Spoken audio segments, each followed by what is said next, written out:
इंकलाब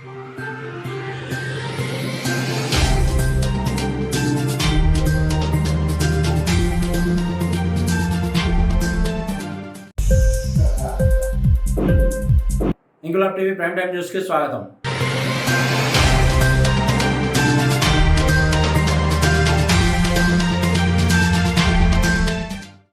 parliamentarian के रूप में भी संसद में जब इन्होंने विचार व्यक्त किया होगा तो संसद के सारे सदस्यों ने सुना होगा।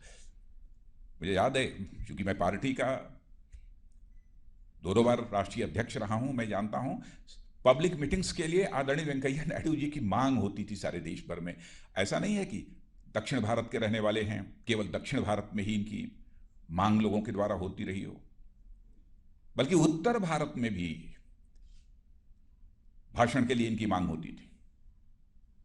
ऐसे व्यक्तित्व के ऊपर सूचना प्रसारण मंत्रालय ने जो एक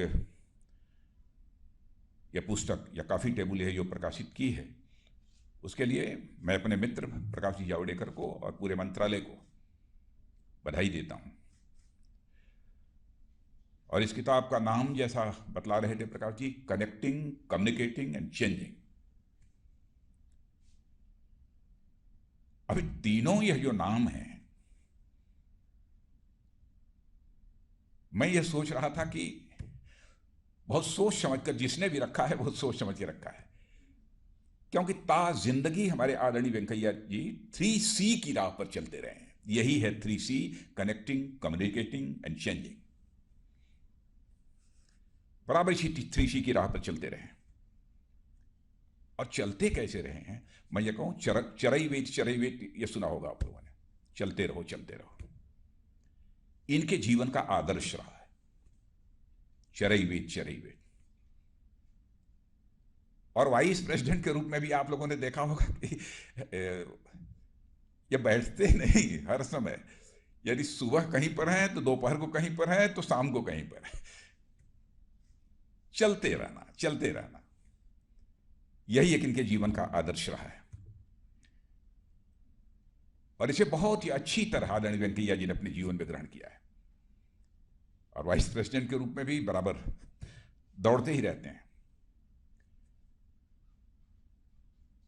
मुझे याद है कि एक बार आदरणीय अटल जी ने कहा था, जब ये आप पार्टी के राष्ट्रीय अध्यक्ष थे, तो अटल जी ने कहा था मुसीबत है, हम लोगों को ऐसा कोई राष्ट्रीय अध्यक्ष मिला है जो खुद दौड़ता रहता है और हम लोगों को भी दौड़ाता रहता है। अटल जी ने एक बार इनके बारे में यह कहा था। और मैं मानता हूं कि समय बदल गया है, राहें बदल गई हैं, परंतु आदरणीय वेंकैया जी के अंदर चरैवेत का भाव आज भी यथावत है।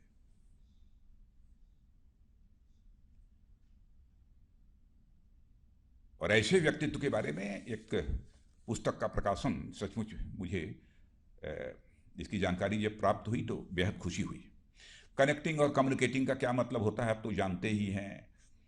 किस भाव से कनेक्टिंग और कम्युनिकेटिंग इसका शीर्षक दिया गया है। जनता से हर समय जुड़े रहना, जनता को हर समय कम्युनिकेट करना, लेकिन एजेंट ऑफ चेंज के रूप में काम करना, यह इनके दिल की एक हसरत रही है कि हम कुछ परिवर्तन होना चाहिए, सकारात्मक परिवर्तन होना चाहिए। इसके लिए वो सदैव अपने जीवन में प्रयत्नशील रहे। अब जैसे मुझे याद है कि पार्टी में भी कहते थे nation first, party second, self last. यही है ना, गलत तो नहीं कह रहा हूं? नेक्स्ट कह बोलते थे, हम सेकंड बोल दिए, पार्टी नेक्स्ट, सेल्फ लास्ट। यह वही व्यक्ति बोलेगा जो चाहता होगा कि हम राजनीति यदि कर रहे हैं तो राजनीति हम केवल सरकार बनाने के लिए नहीं कर रहे हैं, बल्कि हम राजनीति कर रहे हैं तो समाज बनाने के लिए राजनीति कर रहे हैं, देश बनाने के लिए राजनीति कर रहे हैं। वही व्यक्ति यह भाषा बोल पाएगा। और आपके दिल की एक हसरत रही है सशक्त, स्वाभिमानी और समृद्धशाली भारत का निर्माण। और कितने सौभाग्यशाली हैं हमारे आदरणीय उपराष्ट्रपति महोदय। इनके उपराष्ट्रपति रहते ही हमारे प्रधानमंत्री आदरणीय नरेंद्र मोदी जी के नेतृत्व में भारत सशक्त भी हो रहा है और स्वाभिमानी भारत के रूप में एक अपनी सारी विश्व में छवि भी बनाने में कामयाब हुआ है, और आर्थिक दृष्टि से भी। माने जिस तेजी से भारत आर्थिक दृष्टि से भी बढ़ रहा था, यदि यह पेंडेमिक न आया होता, शायद वो अवरोध न पैदा रहा होता, तो हम आगामी कुछ वर्षों के अंदर ही 7 वर्ष लगता, 8 वर्ष लगता, हम भारत को दुनिया की टॉप 3 इकोनॉमीज में लाकर खड़े होने में कामयाब होते। लेकिन हम आश्वस्त हैं, भारत बढ़ेगा।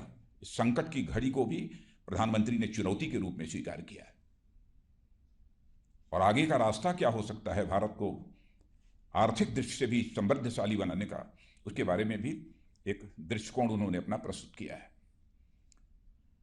अब मुझे बताया गया कि इसमें 70 लेक्चर्स, 14 कन्वोकेशंस में जो आदरणीय वेंकैया जी की जो स्पीचेज हैं वो भी हैं, और बहुत सारे, पहले जो वाइस प्रेसिडेंट नहीं थे तब भी कभी साइंटिस्ट को संबोधित करना, कभी शिक्षाविदों को संबोधित करना, कहीं कुछ करना, कभी किसानों को संबोधित करना, छात्रों को संबोधित करना। स्टूडेंट पॉलिटिक्स में भी बहुत ही एक्टिव रोल प्ले किया है हमारे आदरणीय वाइस प्रेसिडेंट महोदय ने। तो यह सब बहुत पहले ही करते रहे, और मेरा यह विश्वास है कि जो कुछ इनको बोलते हुए मैंने सुना है, उस आधार पर मेरा यह विश्वास है कि अब इनकी पुस्तक पढ़ने वाले को निश्चित रूप से ज्ञान का एक नया पर्सपेक्टिव मिलेगा, ज्ञान का एक नया पर्सपेक्टिव मिलेगा, मेरा ऐसा भरोसा है। और पहले तो आपातकाल में भी 17 महीने तक जेल में रहे हैं, लेकिन आदरणीय वेंकैया जी से 2-3 महीना हम अधिक जेल रहे हैं। यानी उस समय भी सत्ता नहीं दिखाई देती थी, मैं जेल जा रहा हूं तो हमको सत्ता हासिल होगी, देश के लिए जेल जाना स्वीकार किया। और इस समय हमारे देश के माननीय उपराष्ट्रपति के रूप में अपने दायित्व का निर्वहन कर रहे हैं, और साथ ही साथ राज्यसभा जो सर्वोच्च सदन है इस देश का, उसके सभापति के रूप में भी अपनी भूमिका का निर्वाह कर रहे हैं। और ये देखिए, मैं मानता हूं कि कहीं ना कहीं कुछ इन्हीं की कौशल, इनके फॉर्म कन्विक्शन का ही परिणाम है कि सबसे प्रोडक्टिव सेशन यदि किसी के कार्यकाल में कोई एक सेशन रहा है तो हमारे आदरणीय वेंकैया नायडू जी के कार्यकाल में रहा है। ये बहुत बड़ी बात है, और सीजन्ड एक्सपीरियंस्ड एक पॉलिटिशियन के रूप में तो इनकी इमेज प्रारंभ से ही रही है। आदरणीय अटल जी की गवर्नमेंट में भी बहुत ही, अटल जी स्वयं भी तारीफ करते थे रूरल डेवलपमेंट मिनिस्टर के रूप में भी जब ये काम कर रहे थे, और मैंने तो अर्बन डेवलपमेंट मिनिस्टर के रूप में काम करते हुए आज के प्रधानमंत्री आदरणीय मोदी जी के साथ देखा है। और कैबिनेट में सचमुच बिल्कुल बराबर कैबिनेट मिनिस्टर्स को भी समय समय पर मैसेज देते रहना, जो भी उचित है, क्या करना चाहिए कैबिनेट मिनिस्टर के रूप में, यह सब भी वेंकैया जी कहने में कभी भी संकोच इन्होंने नहीं किया। और मैंने देखा है इमोशनल होने के साथ ही साथ एक फर्म कन्विक्शन वाला व्यक्तित्व इनका रहा है, और कभी मुझे ऐसा लगा कि इनके अंदर भय नाम की कोई चीज है ही नहीं, निर्भीक व्यक्तित्व रहा इनका।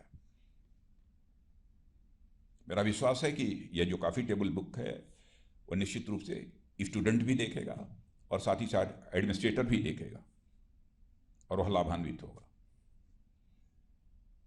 मैं आप सबसे इस अच्छी पुस्तक कॉफी टेबल को पढ़ने का अनुरोध करते हुए, और आदरणीय उपराष्ट्रपति महोदय के प्रति हृदय की गहराइयों से सम्मान की अभिव्यक्ति करते हुए अपना निवेदन समाप्त करता हूं। धन्यवाद।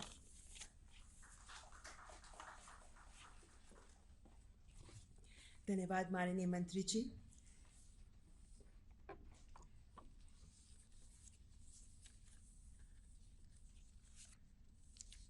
और अब इस अत्यंत विशिष्ट अवसर पर मैं परम आदरणीय उपराष्ट्रपति माननीय श्री एम वेंकैया नायडू जी से करबद्ध निवेदन करती हूँ कि इस सुअवसर पर अपने विचारों से हमें कृतार्थ करें।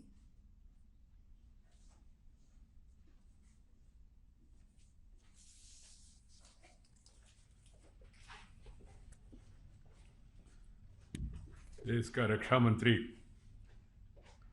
और मेरा मित्र श्री राजनाथ सिंह जी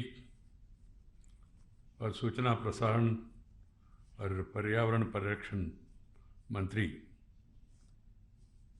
श्री प्रकाश जावड़ेकर जी और हमारा सचिव श्री आई वी सुब्बाराव जी और राज्यसभा सेक्रेटरी जनरल श्री देश दीपक वर्मा जी, राज्यसभा सचिव डॉक्टर पी.के. रामाचार्य जी और केंद्र सरकार का शिक्षा और सूचना प्रसारण मंत्रालय में सचिव श्री अमित खरे जी और बाकी वरिष्ठ अधिकारी और मित्रों, मैं सबसे पहले सभी देशवासियों को जन्माष्टमी के शुभ अवसर पर शुभकामना देता हूँ। प्रकाश जावड़ेकर जी और राजनाथ जी दोनों ने हमारा भारतीय भाषा हिंदी में बोला। हर एक शब्द मुझे इतना अच्छा लगा क्योंकि हमारा स्वभाषा और देश भाषा में सुनने में आनंद आता है। मैं बाकी जो लोग जिनको हिंदी उतना अच्छी तरह समझने की स्थिति में नहीं है, उन लोगों के लिए थोड़ा मैं अंग्रेजी में बोलूँगा।